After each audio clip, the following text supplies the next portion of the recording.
अस्सलाम वालेकुम नाज़रीन, प्रोग्राम विजन बाय राजा आतिफ जुल्फ़िकार के साथ आपकी खिदमत में हाजिर हूं। नाज़रीन, साबिक़ वज़ीर ख़ज़ाना शौकत तरीन की जो दो ताज़ा तरीन ऑडियो कॉल्स लीक हुई हैं, उसके बाद बहुत सारे सवालात पैदा हो गए और ऐसा लगता है कि पाकिस्तान एक लाग़र शिकार है जिसे एक खूंखार शिकारी की दरिंदगी की भेंट चढ़ाने की कोशिश की जा रही है और सब खामोश तमाशाई बने हुए हैं। लगता है कि इस मुल्क के अंदर अदालतें, इस्टेब्लिशमेंट, पार्लियामेंट, अवाम सब एक 6th जनरेशन वारफेयर का शिकार हैं। ये क्या हो रहा है? क्या पाकिस्तान वाकई एक लावारिस रियासत बनकर रह गया और इसका कोई पुरसान हाल नहीं है? इस पर बात करेंगे आज के प्रोग्राम में।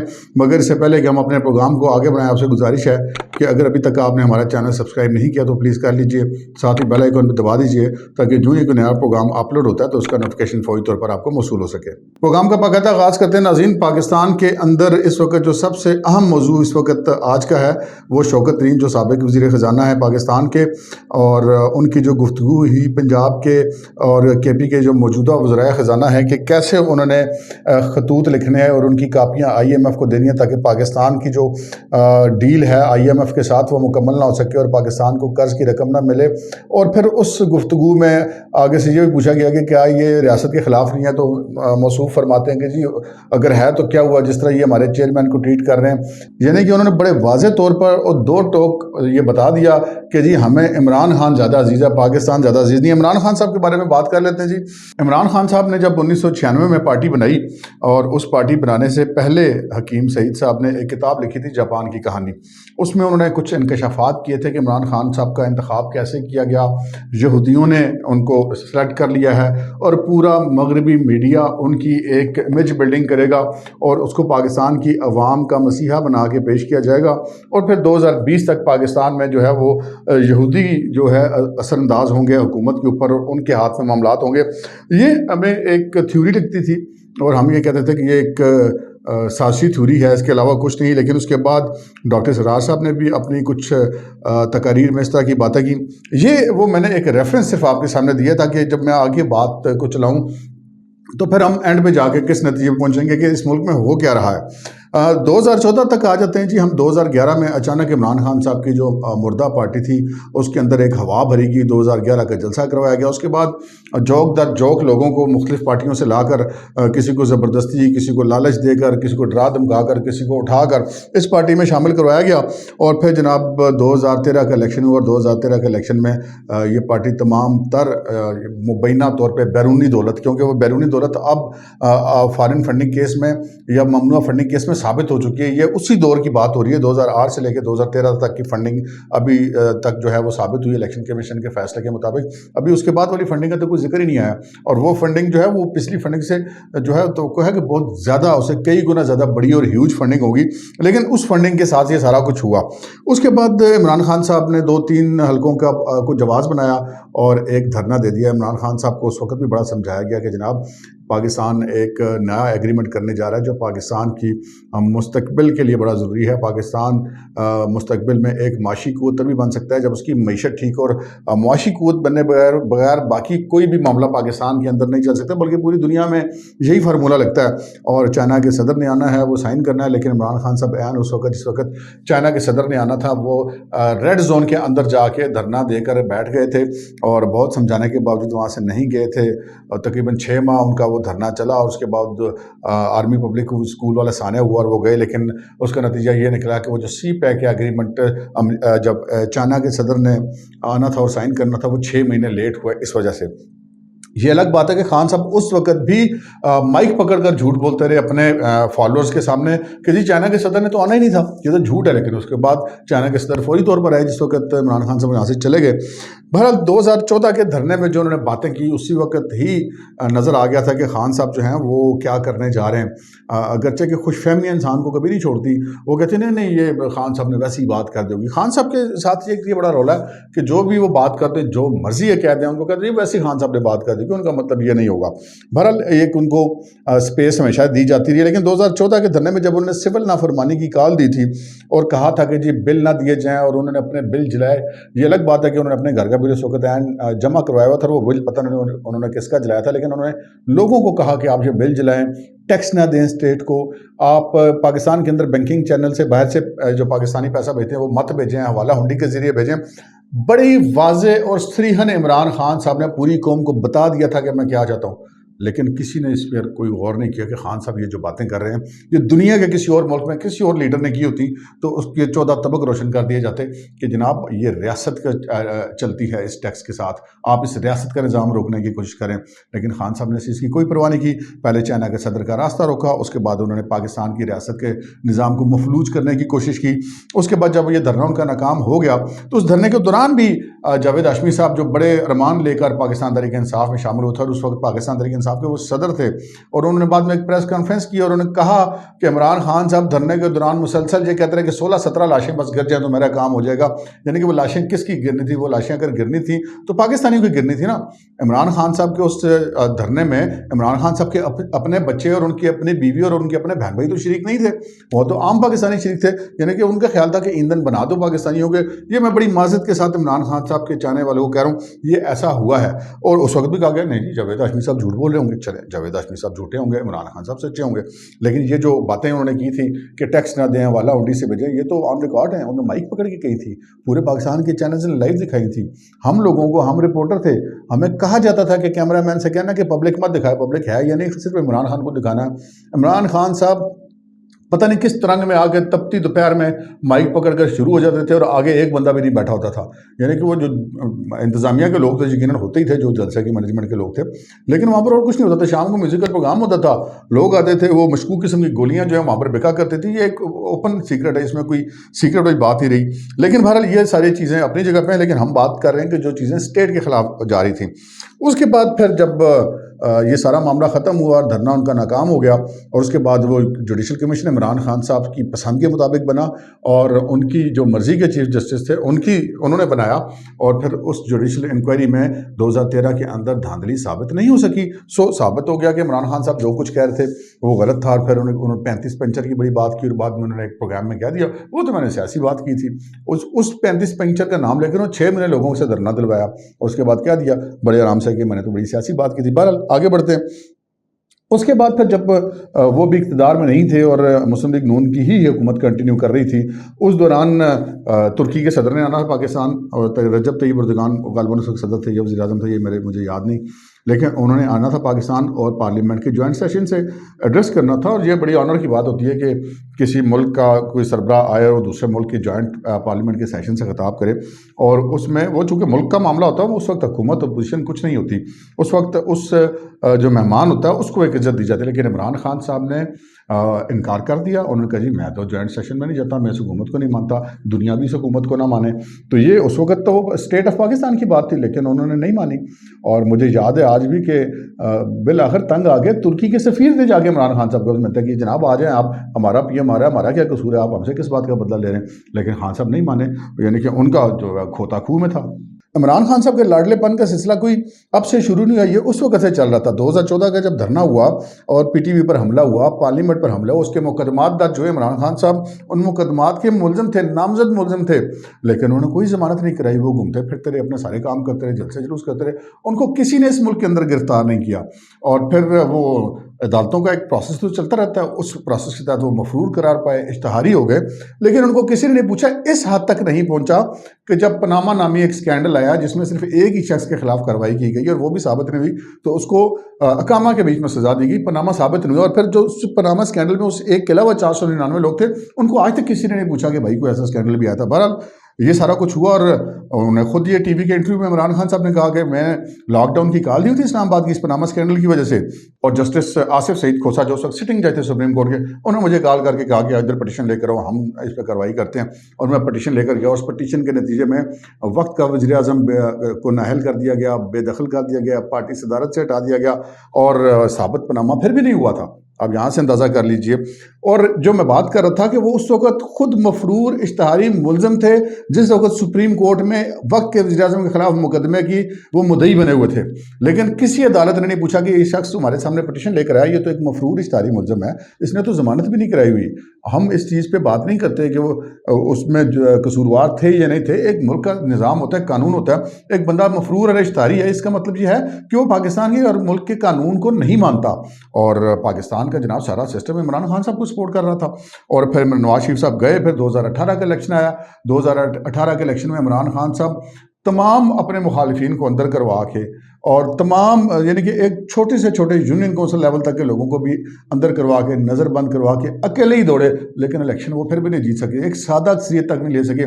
फिर जहाज़ भर भर के जहांगीर तीन के लाए गए और लोगों को शामिल करवाया गया और इमरान खान साहब को मसनद इक़्तिदार पर बिठाया गया। और हलफ उठाने से पहले उन्होंने जाकर बाबर वान के साथ इंसदाद दहशतगर्दी की अदालत से उस मुकदमे में जमानत करवाई जिसमें वो मफरूर और इश्तारी थे। और वो लोगों को कहते हैं कि ये फलाना के खिलाफ मुकदमा और फलाने के खिलाफ मुकदमा और ये वज़ीर-ए-आज़म के खिलाफ मुकदमा है, तो आप खुद भी मफरूर इश्तारी थे। वैसे आपकी यादाश्त के लिए बता रहा हूँ, मैं ये बता रहा हूँ कि सिस्टम कैसे उनको सपोर्ट करता रहा।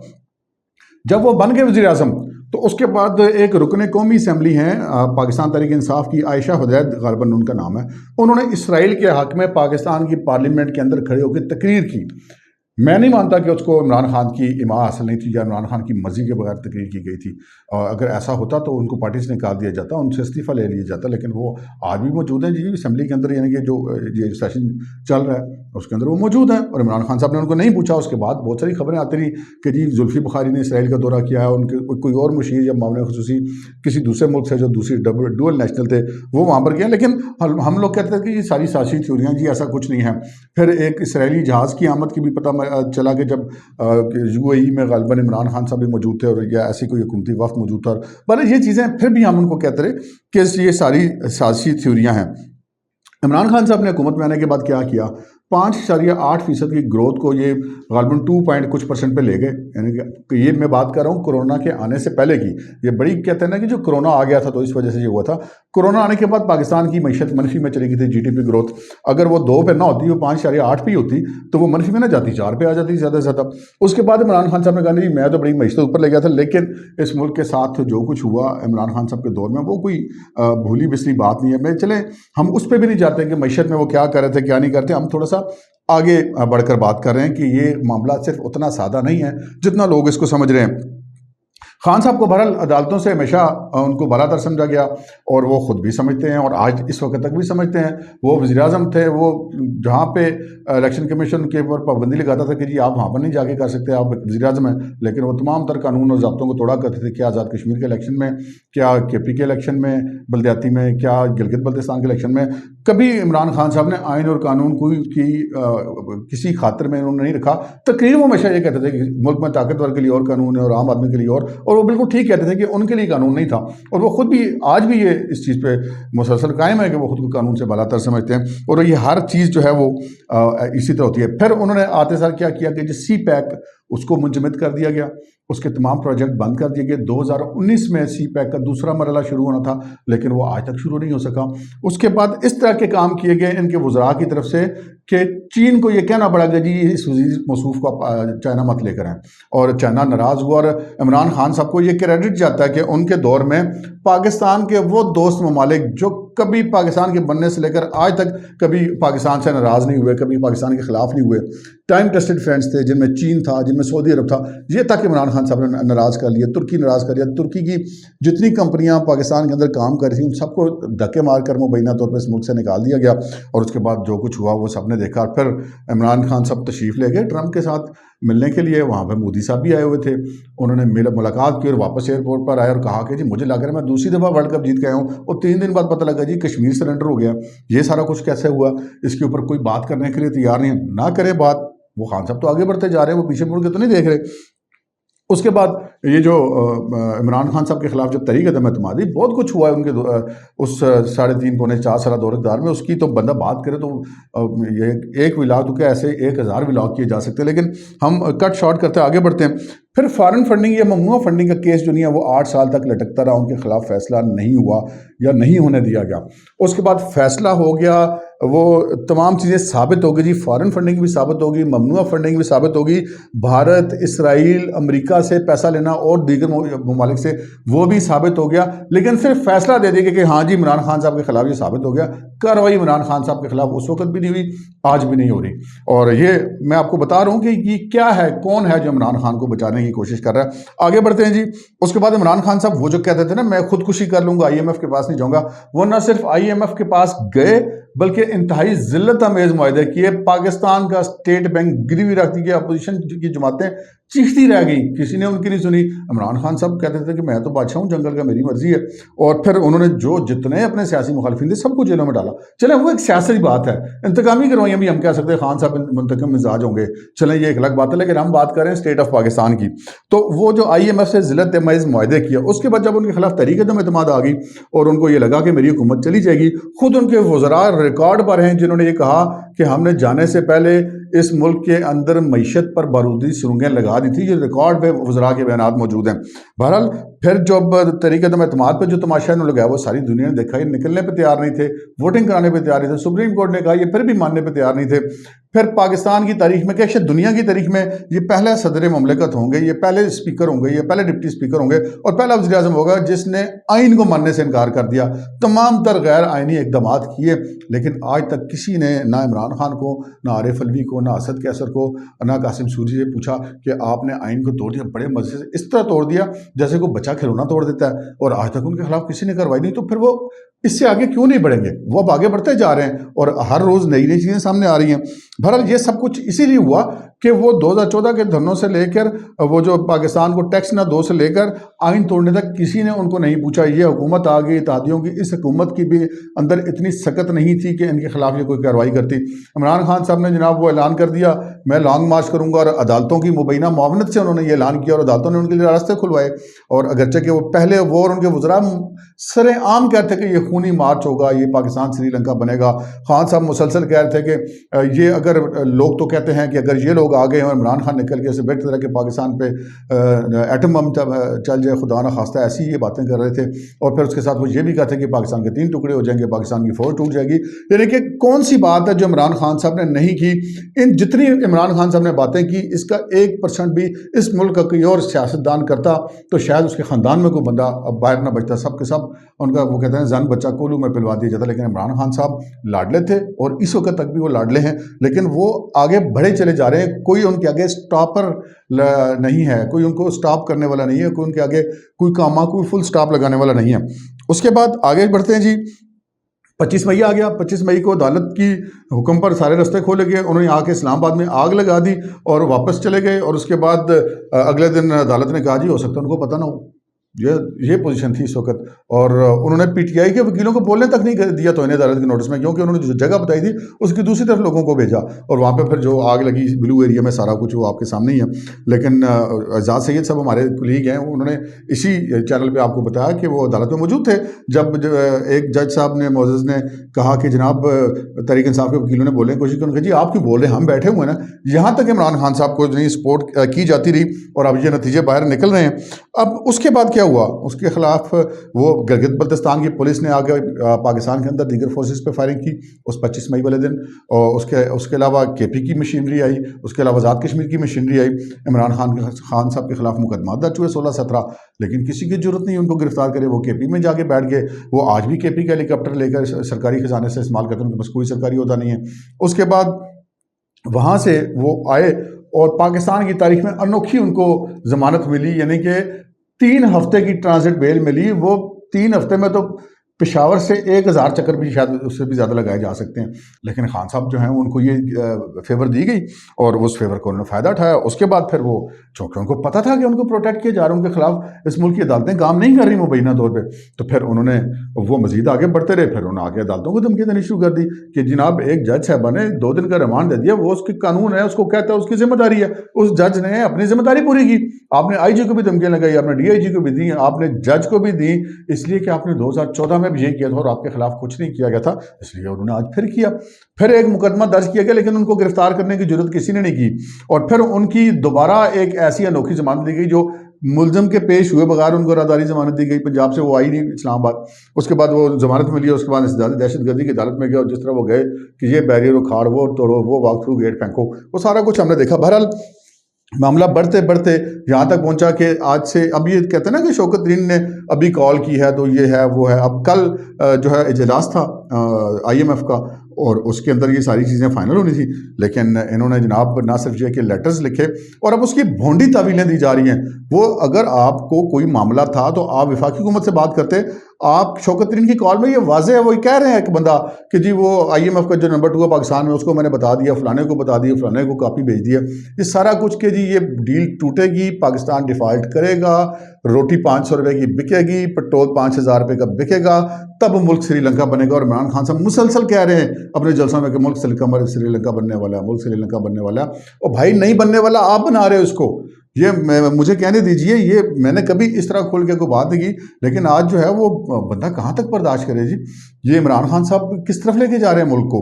और फिर उसके बाद क्या हुआ, अगर हम ये कहेंगे जी प्री प्लान नहीं था, 2 दिन पहले फवाद चौधरी ने टीवी में बता दिया था कि पंजाब की और KP की हुकूमतें ये करने जा रही हैं, उनका और करेंगी, खत लिखेंगी, उन्होंने कहा कि लिखेंगी। ये चीज़ें सारी सामने हैं। और इस वक्त भी बजाय इसके कि इस सारे मामले पे किसी को अफसोस हो, इमरान खान साहब और उनकी पूरी पार्टी ये नहीं कह रहे कि ये हमने नहीं कहा, वो कह रहे हैं हमने कहा है लेकिन ठीक कहा है। और साथ ये भी कह रहे हैं कि ये कॉल रिकॉर्ड करना जुर्म है। भाई आपके वज़ीर-ए-आज़म साहब जब थे इमरान खान साहब, वो कहते थे मेरी भी कॉल रिकॉर्ड होती है, तो मुझे क्या टेंशन है, मुझे तो कोई टेंशन नहीं, मैं कोई गलत काम ही नहीं करता। ये तो बात की बात है ना कि कितने गलत काम उनके निकले। लेकिन फिर उस फार्मूले के मुताबिक तो फिर ये कॉल रिकॉर्ड ठीक है, जिसने कॉल रिकॉर्ड की उसको कॉल रिकॉर्ड करने की जो सज़ा 2, 4, 6 महीने दी जाए, लेकिन जो उस कॉलों से साबित हुआ फिर वो सज़ाएँ अगर आपको दी जाएंगी तो आप लोगों से बर्दाश्त नहीं होंगी। बहरहाल ये मामला है। अब आप सैलाब आ गया, सैलाब में पाकिस्तान नवाज शरीफ साहब भी कह रहे हैं कि हमने सियासत नहीं करती, सैलाब ज़दगान की मदद कर रहे हैं, आसिफ ज़रदारी साहब भी यही बात कर रहे हैं, मौलाना फजल रहमान साहब भी यही बात कर रहे हैं, जमात इस्लामी भी यही बात करी है, तमाम पाकिस्तान की सियासी क़ुव्वतें यही बात करी हैं।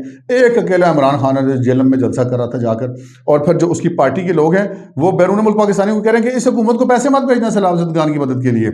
और फिर अपनी जहाँ पे हुकूमतें जिन 2 सूबों में, उनमें ये कह रहे हैं कि जी इन हुकूमतों के अलावा और किसी को मत दी जाए फंडिंग, इसलिए कि ये बड़े सादिक और अमीन है। हालांकि इस मुल्क के अंदर कुछ सर्टिफाइड बदयानत है फॉरेन फंडिंग केस के फैसले के बाद, वो इमरान खान है कि उन्होंने बरतानिया में चैरिटी के नाम पर पैसा लिया, वो जो फंड रेजिंग वाला क्रिकेट मैच हुआ आरिफ नकवी वाला, और उसके बाद पाकिस्तान के अंदर वो सियासत में इस्तेमाल हुआ। ये नहीं कि पाकिस्तान के अगर कुछ सर्टिफाइड किसी ने चैरिटी के अंदर बदयांती की तो मैं इमरान खान साहब के इल्ज़ाम को छोड़ दें आप। लेकिन आज भी इस वक्त भी इमरान खान साहब के खिलाफ पाकिस्तान के अंदर कोई भी कार्रवाई करने के लिए तैयार है। लेकिन उससे ज़्यादा अहम एक और बात है, वो ये बात है कि पाकिस्तान की अवाम को हमेशा ये कह के बेवकूफ़ बनाया जाता है कि जी ये 5th जनरेशन वारफेयर है, और वो आपको उल्टा दिखाया जाता है और सीधा दिखाया जाता है।